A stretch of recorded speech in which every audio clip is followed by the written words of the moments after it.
बिस्मिल्लाहिर रहमानिर रहीम।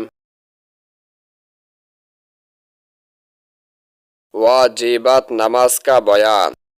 নামাজের ওয়াজিব বিষয়সমূহের বিবরণ। সওয়াল, ওয়াজিবাত নামাজ সে কিয়া মুরাদ হয়? প্রশ্ন, নামাজের ওয়াজিব বিষয় বলতে কি বোঝায়? जवाब, वाजिबात नमाज उन चीज़ों को कहते हैं जिनका नमाज में अदा करना जरूरी है। उत्तर, নামাজের ওয়াজিব সেসব বিষয়কে বলা হয় নামাজে যেগুলো আদায় করা অপরিহার্য। अगर इनमें से कोई चीज भूले से छूट जाए तो सजदाए सहू को लेने से নামাজ दुरुस्त हो जाती है। এগুলোর মধ্যে কোনোটি যদি ভুলক্রমে ছুটে যায় তবে সজদায়ে সাহু করে নিলে নামাজ শুদ্ধ হয়ে যায়। और भूले से छूटने के बाद सजदाए सहू न किया जाए या कसदन कोई चीज छूट दे जाए तो नमाज का लौटाना वाजिब होता है। भूले छूटे যাবার পর সজদায়ে সাহু না করলে কিংবা কোনোটি ইচ্ছাকৃত ছেড়ে দিলে নামাজ পুনরায় পড়া ওয়াজিব হয়ে যায়। সওয়াল, ওয়াজিবাত নামাজ কিতনে हैं? প্রশ্ন, নামাজের ওয়াজিব বিষয়সমূহ কয়টি? জবাব, ওয়াজিবাতে নামাজ 14 है। उत्तर, নামাজের ওয়াজিব বিষয়সমূহ 14টি। 1. फरज नमाजों के पहले 2 रकातों को किरात के लिए मुकर्रर करना। 1. फरज নামাজসমূহের প্রথম 2 রাকাতকে কিরাতের জন্য নির্ধারণ করা। 2.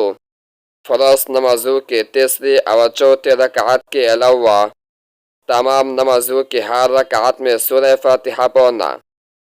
2. फरज নামাজের তৃতীয় ও চতুর্থ রাকাত ছাড়া সমস্ত নামাজে প্রত্যেক রাকাতে সূরা ফাতিহা পড়া। 3. फरज नमाजों के पहले 2 रकातों में और वाजिब और सुन्नत और नफल नमाजों के तमाम रकातों में सूरह फातिहा के बाद कोई सूरत या बड़े एक आयत या छोटे 3 आयतें पढ़ना। 3. फरज নামাজসমূহের প্রথম 2 রাকাত এবং ওয়াজিব সুন্নত ও নফল নামাজসমূহের সব রাকাতে সূরা ফাতিহার পর কোনো সূরা কিংবা বড় এক আয়াত অথবা ছোট 3 आयत पढ़ा। 4. सूरह फातिहा को सूरत से पहले पढ़ना। 4. सूरह फातिहा अन्य सूरार पूर्वे पढ़ा। 5. किरात और रुकू में और सजदों और रकातों में तरतीब कायम रखना। 5. किरात ও রুকুতে এবং সেজদা ও রাকাত সমূহে ধারাবাহিকতা ঠিক রাখা। 6.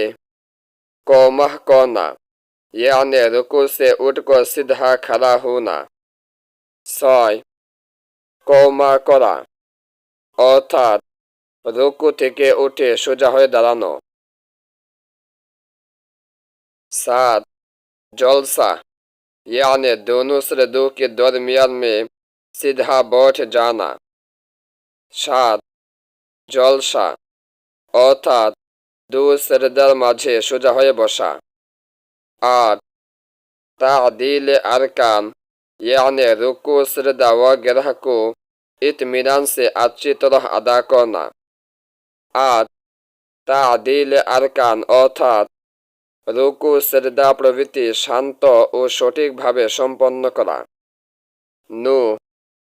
कादाए उला यानी 3 और 4 रकात वाली नमाज में 2 रकातों की बाद तशहुद के मुकदार बैठना। 9.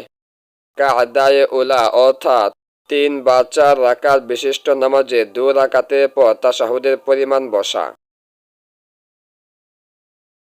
10. दोनों कादों में तशहुद पढ़ना। 10.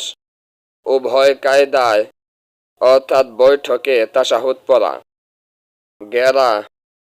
ইমামকু নামাজে ফজর মাগরিব এশা जुमा ईदाइन तरावीह और रमजान शरीफ की वेतिरू में आवाज से किरात करना और ज़ुहूर असर वगैरह नमाजों में आहिस्ता पढ़ना।